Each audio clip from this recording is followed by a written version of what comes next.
On the morning of June 30th, 1958, two of the nation's largest airliners took off from Los Angeles International Airport around 9 o'clock in the morning. The airplane on the left is a Constellation, a super Constellation built by the Lockheed Corporation. It was operated by TWA Airlines, or Trans World Airlines, Flight 2, en route from Los Angeles International Airport to Kansas City, Missouri. The airplane on the right is a Douglas DC-7, operated by United Airlines as Flight 718.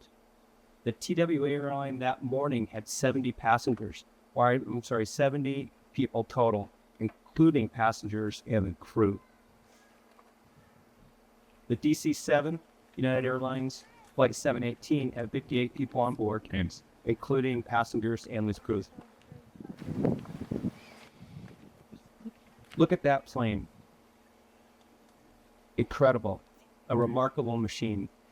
This was the golden era of popliners. After World War II, airlines such as United and Trans World Airlines began offering non-stop coast-to-coast passenger service.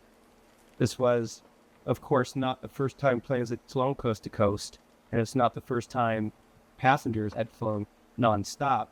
It was the first time passenger service of this magnitude was part of our aviation. Yeah. Why now? Why all of a sudden do we have passengers, and a lot of passengers, flying nonstop coast to coast? Several reasons are given for that. If you see the map on the bottom, nonstop flight from New York to San Francisco, nonstop service from Washington, D.C. to the Pacific Northwest. During World War II, there were several rules that kept civilian passengers from flying routes like this. Those aircraft and that capacity was dedicated to the war effort. But after the end of World War II, the airline industry, who had built their capacity with planes for the war effort, all of a sudden began producing airplanes that could hold 100 passengers. The passenger service all of a sudden became the industry of the war capacities. But people started to demand it. For the first time, people could fly in numbers. And they flew in luxury. This would have been the scene on, either of those two planes that morning. People flying in relative comfort and luxury. That's a little different than flying today. The expectation was a little different at that time. For the first time, there were more passengers flying on airlines than there were by railroad or on ships. And that tells you there was a major change in both the capacity to carry passengers and the demand for it. Was that risky? Was that risky business? Did the airlines understand at that time if that was a risk? Because certainly flight crew and pilots of these planes understood that there had been many, many accidents up until 1956. And the facilities, the infrastructure, the personnel, and the technology on the ground to help planes avoid each other were not there. It was not a mystery. People had been predicting an air disaster, a mid-air collision, well before 1956 because of their experience flying in and out of major metropolitan airports.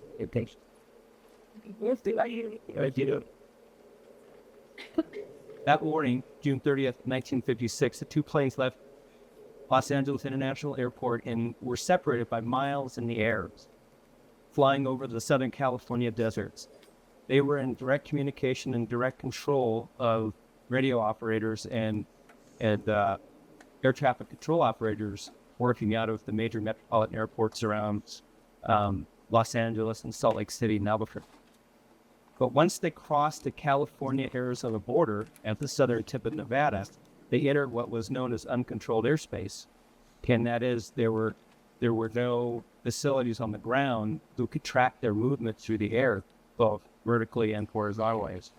When they entered that uncontrolled airspace, they were operating under visual flight rules, is what it was called at the time, and it was the see and be seen rule. So the pilots were responsible for flying their aircraft as long as they maintained visual contact in the air and avoided each other. They were allowed to deviate from their flight paths, which is what this map is depicting, as the dash lines were their designated flight routes. The TWA airplane, TWA Flight 2, was en route to Kansas City, Missouri. The United Airlines Flight 718 was en route to Chicago, and their flight paths were to cross just southeast of Grand Canyon National Park. But you can see where the accident happened is well north of those designated flight paths. It was perfectly acceptable and perfectly legal at that time to do that. And there are many reasons why they would have diverted from their flight paths the way they did. One reason being they were giving passengers on the two planes a better view of the Grand Canyon and the scenic landscape below. When they crossed the Arizona-California border flying east, both pilots reported normal flying conditions and on time and on itinerary. The TWA flight had adjusted its elevation to 21,000 feet from 19,000 feet, and that was done through clearance from Salt Lake City and Los Angeles. Now both planes are flying in an easterly direction. Both are being diverted north, or they're deviating from their flights north toward the Grand Canyons, both at 21,000 feet and only minutes apart. At 10:31 in the morning on June 30th, the two planes collided northeast of where we sit tonight. The United Airlines Flight 718, its left wing impacted the rear fuselage of the TWA plane, Flight 2, as depicted in this artist's rendering of the moment of impact. This illustration is based on an investigation, a 9-month investigation that followed the accident. What happened after that was the TWA plane lost all control of their airplane, and it dove steeply into the canyon, while the United plane lost its outer left wings and lost most of its capacity to fly, although it stayed aloft longer than the TWA planes. The TWA plane dove from this point literally straight down into the canyon, and the TWA plane landed about 1.25 miles north of where the TWA plane impacted.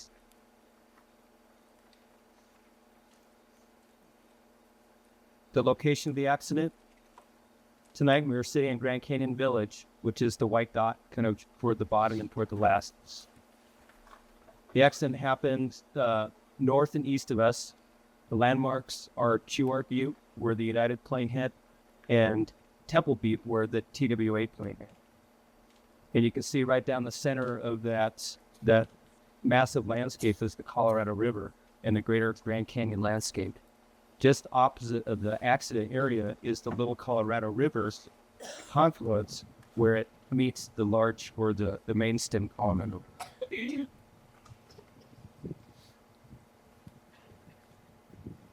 If you traveled to Desert View today, you would have looked north from the watchtower, and this is the scene before you. The two red circles indicate where the planes impacted the ground. The one to the left, lower left, is where the TWA plane hit near Temple Butte. The other red circle is where the United site hit on Wupatki. It's an incredible view, and if you didn't know the accident happened there, you can say that's a magnificent and beautiful landscape. Those geologic colors are unmatched. The human scale is humbling, and the sweeping view is not matched. It's like in the Southwest. A beautiful scene. But did that invite disaster? It's something to puzzle. It's nothing that we will answer tonight, but it's certainly something to think about. The scene on the ground was anything but beautiful. It contrasted sharply with that view and visitor view. Right. The high angle, high speed impact of a TWA plane destroyed the airplane and scattered wreckage far and wide from impact sites. Yeah. And the same with the United Airlines plane. It makes sense to us now, thinking back after 58 years, that little would be left after such a forceful and destructive impact and an intense fire that's followed the impact. It's really hard to make sense of that scene. And for the people who are responsible for rescue and recovery following the accident, it was very difficult to make sense of this. It's hard to tell what is plane and what is the rock and cliff of the canyon. What is part of the natural landscape or what is part of the devastating landscape. It's hard to make sense of in another way too, and I've experienced this personally on both of these sites. It's hard to make sense of the fact that there are broken pieces of plane in the Grand Canyon. It just doesn't make sense. Intellectually it makes sense, but when you're there, something just isn't right in it. And that's a big part of it. It doesn't make sense. Good. This is the result of that accident. 128 people perished that morning.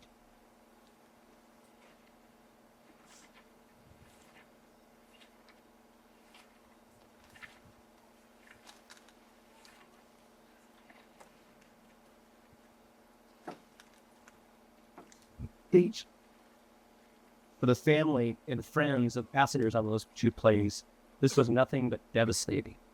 News of the accident traveled slow to those people, those loved ones, the family of the passengers waiting in Chicago and Kansas City. I would like to express my sorrow for your loss. It's been 58 years since this accident happened. But in my experience, although time heals, it does not erase sometimes disturbing and devastating memories. But this is the price we have paid to travel safer today on airplanes in the United States. This was the worst aviation accident of its kind. And it was the worst for several reasons. Number one, the number of people who were lost during the accident. 128 people. That was a lot of people. It still is a lot of people. The other reason is that the aircraft that were involved were the most largest, and supposedly the most technologically advanced aircraft flying at the time. And the other reason is that it was the impossible accident. It was in uncongested airspace where the collision happened. It just wasn't possible. How could two planes come together at the same place at the same time on such a clear and visible morning? And for those passengers who were not identified in the accident, and it was very difficult for the investigators, the medical examiner, and the coroner to identify the passengers and the crew of these two planes. For those who were not identified, there was a burial and a mass grave in Flagstaff at Flagstaff Citizen Cemetery on July 9th. For the United passengers, 29 were identified and returned to the hometowns of the passengers for burying. 29 of the people on board were not identified and buried right here at Grace Canyon National Park, just down here from where we sit tonight, again, Cemetery. How we recovered those passengers and how we ended up burying people in Flagstaff and Grand Canyon has a story of itself. It starts in June of 1956, the peak of tourist season. Park managers and rangers were extremely busy that morning with demand for camper services, ranger services, the accidents, requests for information. It was already a very busy time. In 1956, John McLaughlin was the superintendent. He predicted that for the first time, the park would see 1 million visitors. And that was an unprecedented number for 1956. And sure enough, the 1 millionth visitor came in November of that year. And the picture on the right is that family who came as the 1 millionth visitor.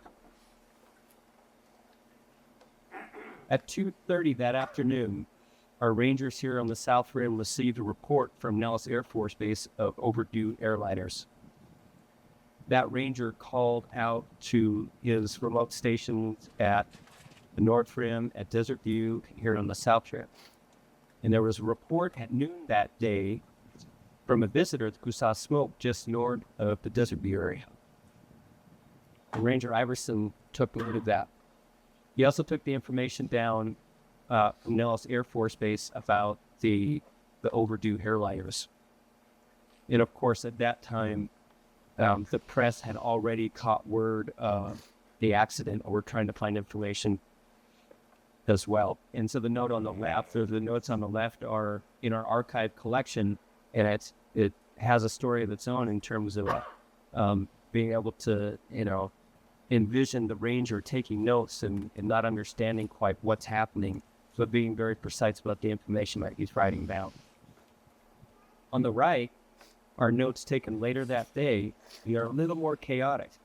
It gives a little bit of a picture of the state of mind of the rangers just hours after the initial report. Park receives a report of the smoke at Desert View.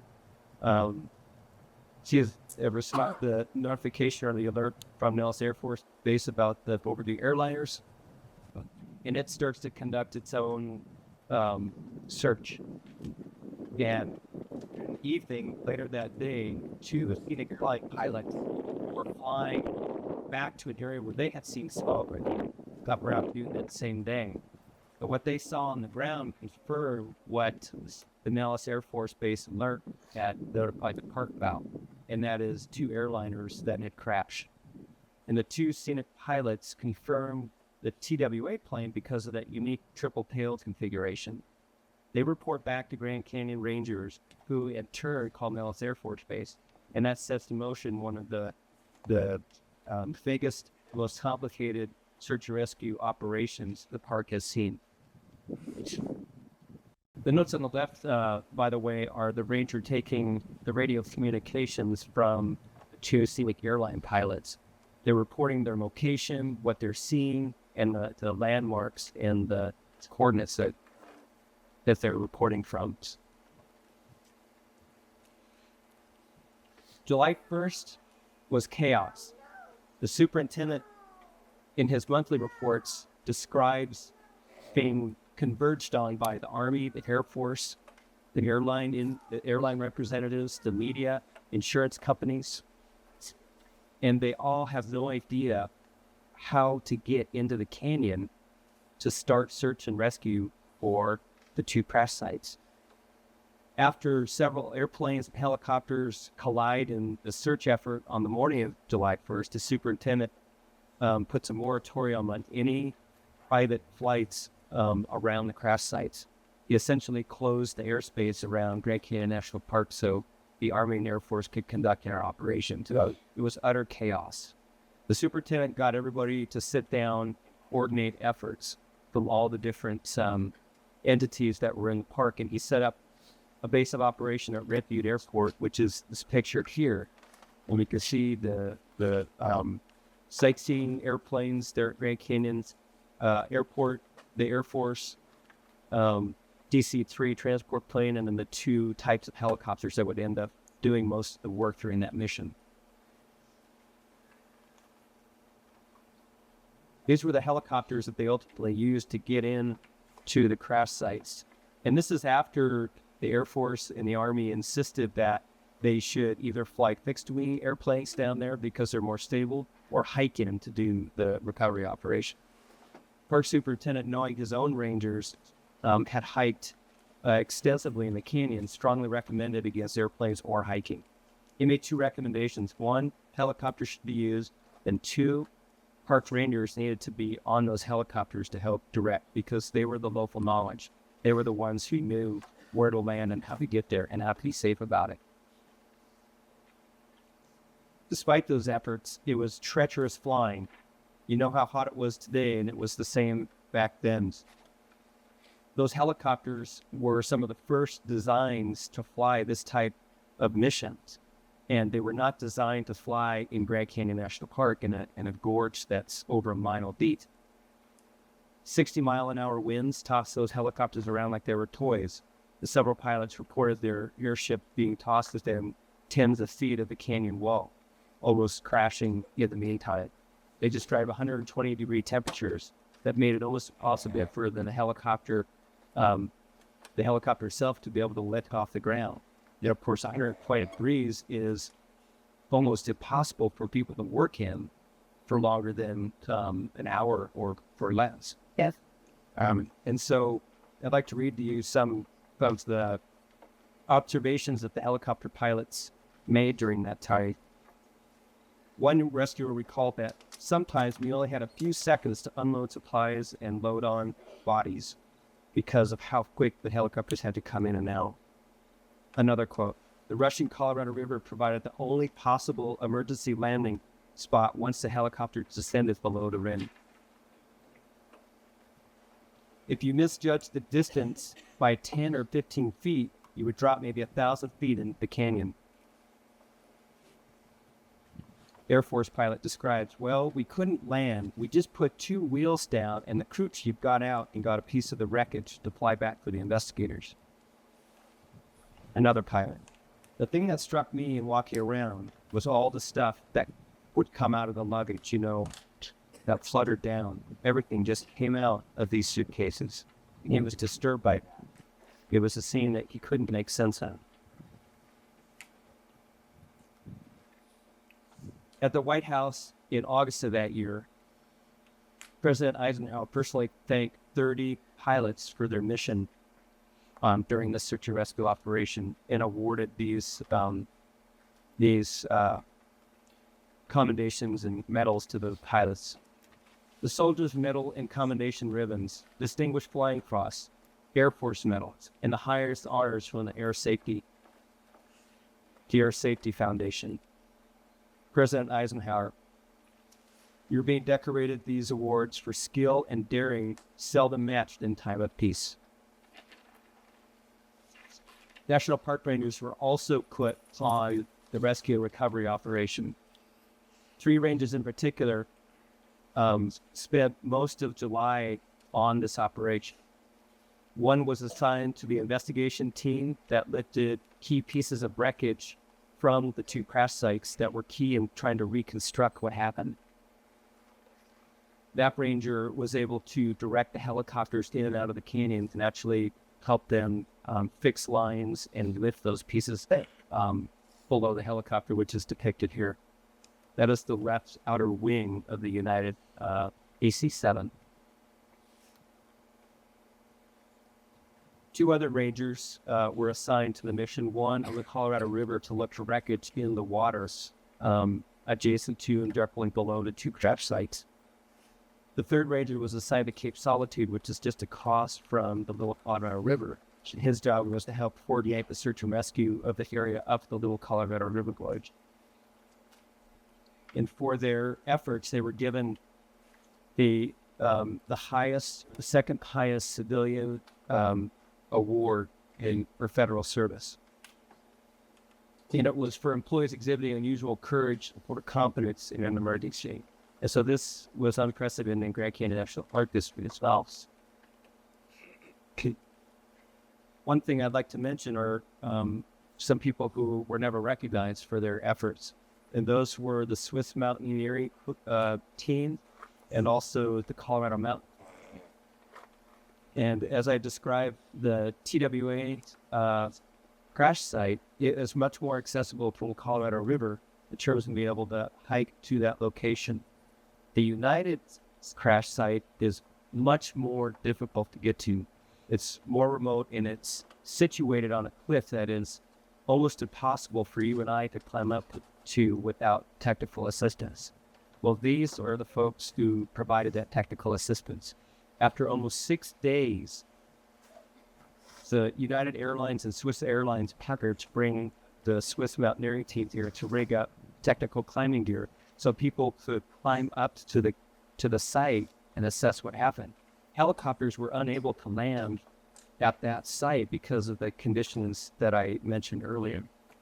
And so as the recovery operation was happening at TWA, these climbers were spending day after day in that intense heat scaling this cliff to get to the TWA site. One quote from one climber: "The rock was quite rotten, and I sure hope I never see anything like that again." And what he's referring to is the scene where they top out at the United States, the wreckage have been counted. But it was because of their technical climbing expertise that most of the passengers on the United plane were able to be lifted out and brought back to the Grand Canyon and then ultimately Flagstaff. Well, United passengers are buried here, so they came back to the Grand Canyon. But without their efforts, those passengers would not have been recovered from the Inner Canyon. Tragedy awakens. The superintendent at the time estimated that this was the greatest gathering of media that he had ever seen. And it's a good thing, because if it wasn't for the newsmen, the radio men, and all the other media who were flown into the crash sites, the word of how tragic this accident was would not have gotten back to Washington, D.C. That was a key part of the significance of the site, is the political changes that it sparked. I was too young to remember this crash, obviously, but my father wasn't. He describes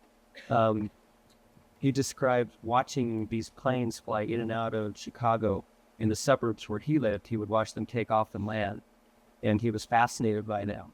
But he only watched because at the time he was 19 years old, he heard about this accident, and his parents and his family in Chicago were businessmen and businesswomen, and they were flying that United flight between Chicago and Los Angeles repeatedly.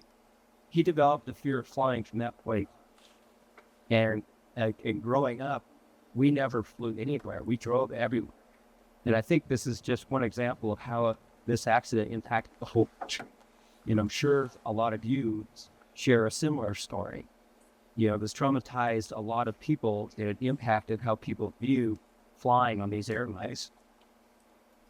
But it's a good thing that congressmen and other lawmakers got a firsthand look at the accident scene. One political commentator at the time summed up, I think, an opinion in Washington anyway. The Arizona accident, tragic as it was, served one good purpose. It focused the attention of the American people on their government and the horse and buggy conditions prevailing our airways. What could he have been talking about? Well, the 9-month investigation that followed the accident highlighted what those horse and buggy conditions were. They did an extensive investigation of the conditions that would have caused the accident. And they determined pretty quickly, because of different pieces of both planes at both wreck sites, that it was most likely a mid-air collision rather than a head-on collision or a malfunction of both aircraft. They did an analysis of the visibility out the cockpit window. They did analysis of the limits of the human eye. They looked at the weather and the cloud buildup. They looked at flight paths. They looked at the roles pilots were operating under. They looked at a lot of things. And they concluded simply the two pilots failed to see each other in time to avoid the collision. That was it. That was the conclusion. The conditions the pilots were flying in were the visual flight rules. It was partly cloudy to more communicative. And the pilots were probably distracted for a number of reasons. Maneuvering around the clouds in the Grand Canyon. Those distractions included normal cockpit duties, It included the weather that was building outside. It included service to passengers, as would be normal. One of the last things the accident investigation report mentions is distractions from passengers or those associated with trying to give passengers a better view of the Grand Canyon. And at the time, the airlines advertised their flights above scenic landmarks in the United States as a selling point. And these postcards are just an illustration of how the airlines portrayed their particular flights. Fly direct, or TWA flies direct Grand Canyon, and then encouraging passengers to leave cameras that got to their menus. Was this risking it for beauty? Did the beauty of the Grand Canyon to in some way contribute to the accident? We should have to ponder. I usually don't write text on the slides that are presenting, but these are important. These are what happened following the accident, why the accident was so important. It was, like I mentioned, the worst airline disaster of its time, and was the impetus or the origins of the formation of a federal agency that we still rely on today for airline safety. The accident illustrated a major weakness in the air control system. It wasn't a weakness in the airplanes themselves. It wasn't a weakness in the flight crew. It was a weakness in the facilities and the capacity of the ground to help pilots avoid accidents like this. This was a symptom of the accident was a symptom of the bigger problem, and that problem was a federal agency that was inadequately supplied to deal with an expanding and demanding airline industry. Just 2 weeks before the Grand Canyon accident, the budget to the CAA, or the Civilian Aeronautics Administration, was cut. Well, how? And that funding was supposed to go toward radar that would have helped these pilots. Just 2 weeks after the crash, the Senate Appropriations Committee awarded $68 million to immediately purchase and install radars on the ground. And that was unprecedented. That's common. Employment with the CAA rose sharply. It wasn't just dozens of employees, but thousands of employees. The director of the CAA asked for to receive $810 million for a new long-term aviation plan. That's a lot of money, even in today's terms. On December 1st, officials also lowered the positive control for air traffic from 21,000 to 15,000. That was a major ruling. And just 5 months after the Grand Canyon collision, the Civil Aeronautics Administration was awarded $9 million. It awarded the $9 million contract for 23 long-range radar facilities. And this was the single largest purchase of the time. The civil and military system of navigation was, up until this point, separate and distinct. The two did not want to merge. But following this accident, they were forced to merge, and they gladly did so. And then today we have collision avoidance systems on airplanes, and following the 1956 accident, the airline industry started taking that more seriously and installing that technology on airplanes.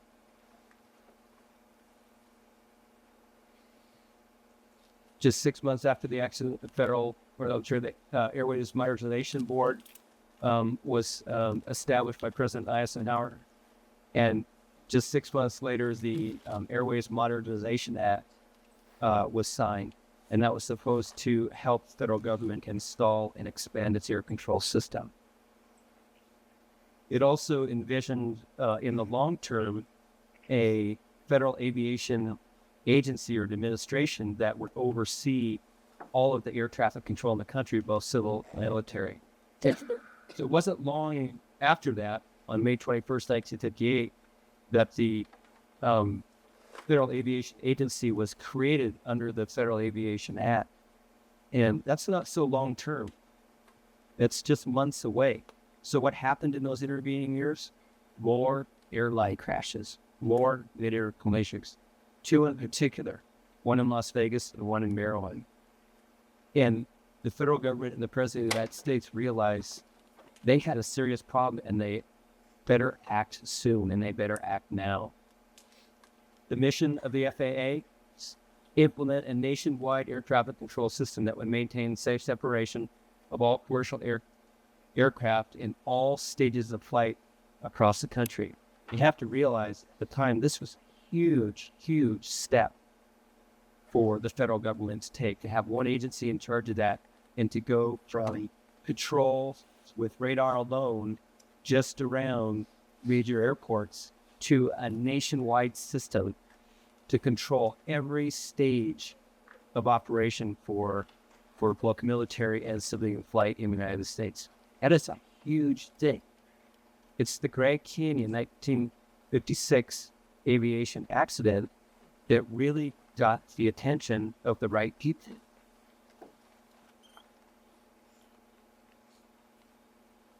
But we're trying to connect the pieces. How did we get here from there and from then to now? And you have to think, try to make sense of it. One thing we need to think about is today, how are we connected to that accident? Well, I mentioned one earlier, the Federal Aviation Administration is still in existence, and that's what regulates air safety today. A lot of the major technologies that developed directly out of the 1956 accident are still being used today. Really good that. Flight data recorders, the cockpit voice recorders, air collision avoidance systems, the nationwide radar. All of these things are technologies that were created directly after the accident. But the bigger question is this: we are safer today than we were in 1956. There's no doubt. But that has come at a price. And that price are the passengers on airplanes that got the attention of the nation. We go in cycles. There's a major accident. There's political will to make change. The attention that's associated with those accidents wanes as the time needed to implement new technologies fades on. And there's another disaster, and it gets the attention of more people, and there's more momentum behind it at that point. It's a cycle, but it's one that we need to consider because it has a price. The tragedy remembered.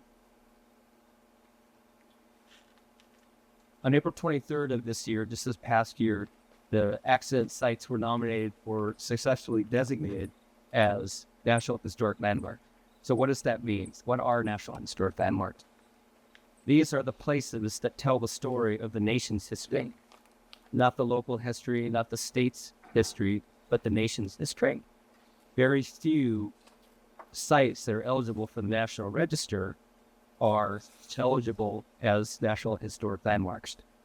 There are about 2,500 National Historic Landmarks versus almost 90,000 properties on the National Register of Historic Places. These are the special places that, for one reason or another, are directly associated with those turning points in our country's history. And for us, the 1956 Madrid collision site was the location that had the strongest association with a turning point or significant event in American history, and it was recognized by the National Historic Landmark Program as just that. What was the park's motivation for pursuing National Historic Landmark status? Number one, to remember the passengers who died that day, 128 people. And it wasn't just 128 people. It was 128 individuals with their own life stories and all the family and friends that were connected to that. We're remembering those people in several ways. One is hosting commemoration events such as this. Another is to preserve the material of that accident and remember those people that way. The second reason is preservation and protection of those sites. We think it's important that both of those sites are left undisturbed and managed as not just archaeological sites, but the resting place for 128 people. Right. The third reason the park pursued National Historic Landmark designation for the sites is to educate the public about how important this accident would change all of us. And we're doing that in several ways, such as programs tonight and also the Wayside exhibit at Desert View, where people can go and learn a little something about the accident and reflect on its being. A lot of us today saw the memorial banner, and this is the crew that helped build that. They were very proud of being part of that process. And that banner will be displayed for the dedication that's happening on July 8th at Desert View. The preservation piece of it comes from reporting the site as an archaeological site, which are protected under federal law in the national park. And so 2006 and 2008, we made a huge effort to visit both of those sites and do all the baseline documentation that's needed to nominate the sites. And that gave us a very good understanding of what's there still on the ground, the condition it's in, and how we can best protect it. This is one of our team members rigged up on technical climbing equipment, walking down that slope extremely carefully as not to disturb anything. And she is locating those items that we need to map. It's an interesting story that's related to preservation and protection of the sites. And that is one of the propeller blades from the United airplane ended up in an individual's hands, private individual's hands, and it was for sale. Right. They put it up for sale on the internet. And for us in the national parks, when we see artifacts for sale, we get very disturbed and we're very alarmed by that. Because what does that do? When you sell something from an archaeological site, it puts a value and it creates an incentive for people to visit sites and take things because they think the value lies in how much they can sell it for. And there are a lot of people out there, we know this, who would just as soon visit sites, take artifacts, and sell them as to take the time to think about the real importance and significance. To us in the National Park Service, the real value of artifacts like this, which we were very fortunate enough to recover, the real value is in the story that it tells. And when you put a monetary value on something like that, you lose that other value, that bigger value. And that value is the story it has. It's about lives lost. And it's about how we have changed since then. But we're very proud of the fact that we recovered this propeller, and it is now back at Grand Canyon National Park. I mentioned the public education piece of this. It's important that people can go to a place where they can see the accident distance and read about it and understand what it means. So this interpretive sign went up at Desert View last year, and since then millions of people have stopped and visited the site. My own personal involvement in both the accident and the National Historic Landmark designation.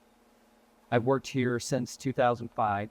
Shortly after I got here, we had discussions about the sites turning 50 years old in 2006 and what we can do to protect those sites. I immediately was fascinated by the accident itself because I've always had a fascination with aviation because of my relationship with my dad and his descriptions of his early childhood in Chicago. And I was fascinated also because not much was known about these accident sites. At the time, there was very little written about it, and there was very little available to learn about it. And I couldn't understand why. And so I did all the reading I could, and I was very fascinated by it.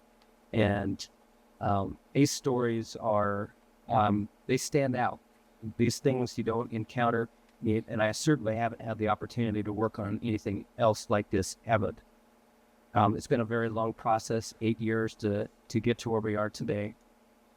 And But on another level, I've never done this kind of work that means so much to so many people. And walking around these sites, I was struck by what was before me. I was struck in my heart and in my mind. And it was a physical thing. I had read, again, the little information I could, I read about it. I knew how important these sites were. And visiting those sites for the first time, something changed. My view changed dramatically. And that was because what you read in a history book is often not the story that you see on the ground. And archaeologists understand this. The story of the artifacts, the story of the pieces of what you're looking at on the ground tell a whole different story than what's written in the history books. That story is a human story. It's a personal story for a lot of people. And that, to me, is very, very ponderous. And I think, if nothing else, walking around the site, I have a great respect for what happened, a greater respect than I did prior to that. But I always look back at that experience walking around the sites and trying to do the work that we need to do. And I've had it. Like no other place I've worked, I had to ask myself, are we doing the right thing? Is this the right thing to do to nominate the site as a National Historic Landmark? Is the type of work we do when we walk around the sites, is it respectful? Is it the right thing to do? And since the nomination process started, I've been struggling with how to reconcile the two aspects of this process. The June 30th, 1956 accident, to me, says destruction, tragedy, loss, devastation is silent. Whereas on the other hand, Grand Canyon National Park has a reason to feel accomplished. The National Historic Landmark designation is a huge accomplishment for us. It's a reason to celebrate. It's very public. It has to do with how we manage your resources. How do I reconcile those two things? How do you celebrate the loss of so many lives? Because to be honest, how the passengers on that plane died that morning was not honored. They were at the wrong place at the wrong time. It was a horrible way to go. And in my mind, how do you celebrate that? I celebrate it with this thought. First and foremost, passengers and crew on that plane were people, and this is a story of people. But in my mind, we have safer airways today than we did in 1956. That safety has a price. That price is human life.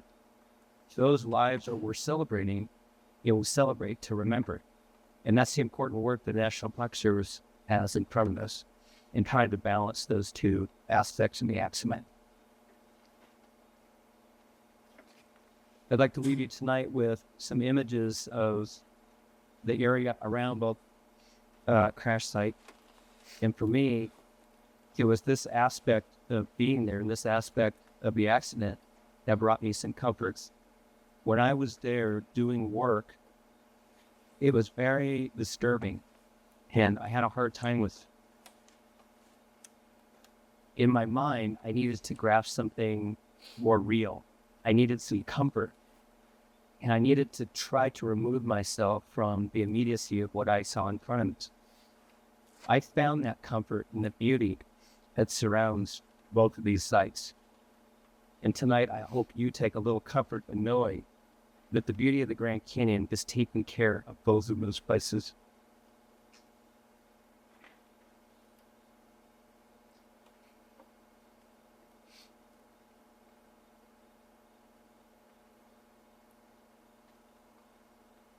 Thank you very much.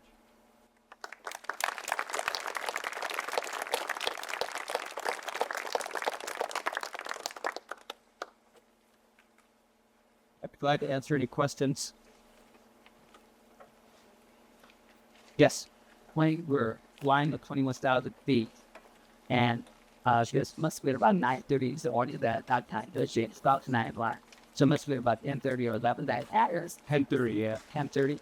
And then how is that such a crowded park? Nobody saw it happen. Or did somebody? A crowded park, so why weren't there witnesses? Right. There were witnesses. There were 4 witnesses that the investigators were able to get. And they were all too incredible. So why? Because they were inconsistent about the times they saw the accident, where they saw the accident, and what they were describing. And it is remarkable that so many people visit the national park and nobody personally witnessed it. right. That was sort of back to the past 40 years. It is realized. Okay. Well, it's awesome. Yeah. You get through it at that time. So the airlines are cold and all lines. You never really talk. So it's CWA. That was never real exactly. The airlines themselves had ground controllers. Those ground controllers were also in touch with the federal employees who managed the radar stations. So there was communication between the airlines who knew the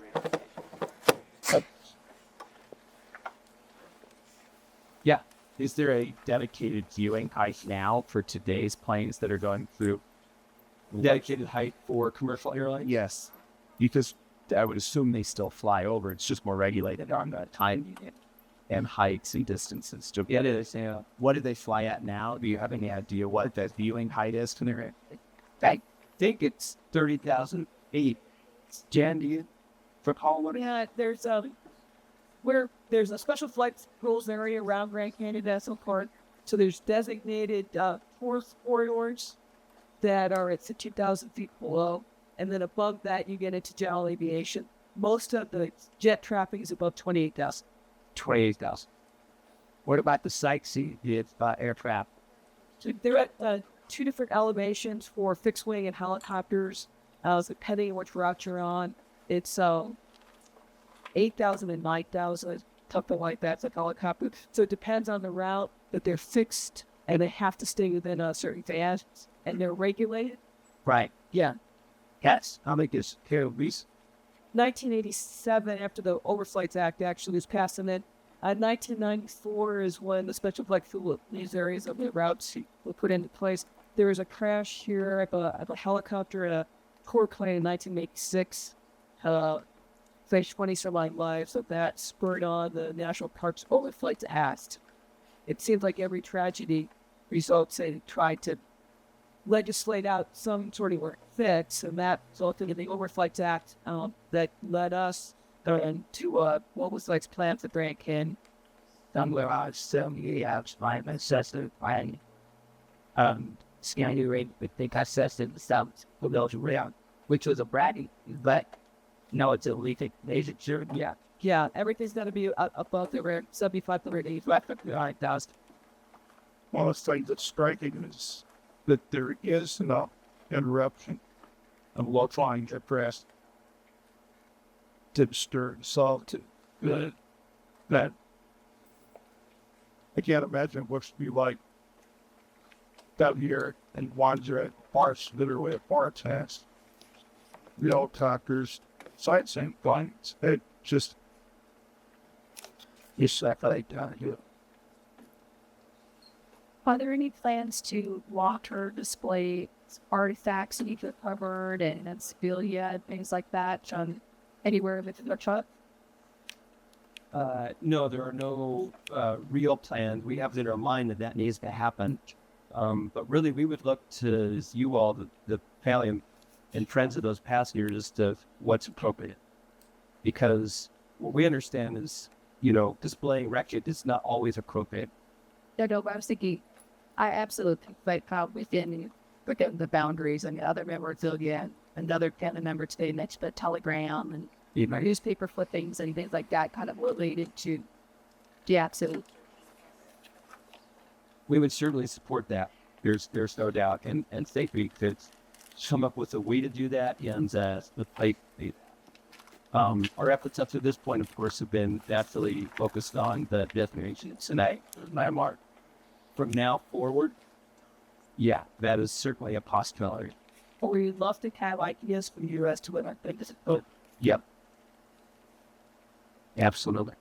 And it's to tell that story, is to keep the memories. I mean, for us, that's the most important thing, is to make that thing back real.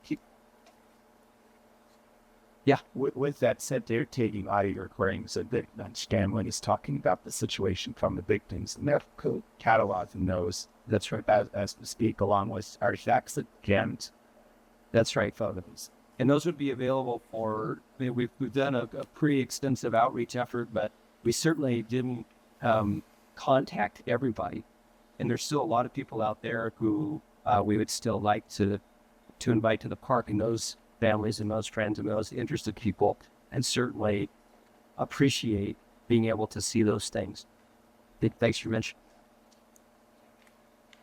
Kind of curiosity, how difficult was it trying to cover that? How he did that one here. Yeah, that's a really good. Yeah, that's a really good question. And yeah, when we see that, that's of course the perspective we come from is, oh, that's absolutely illegal, and we got to catch this guy, and we got to make him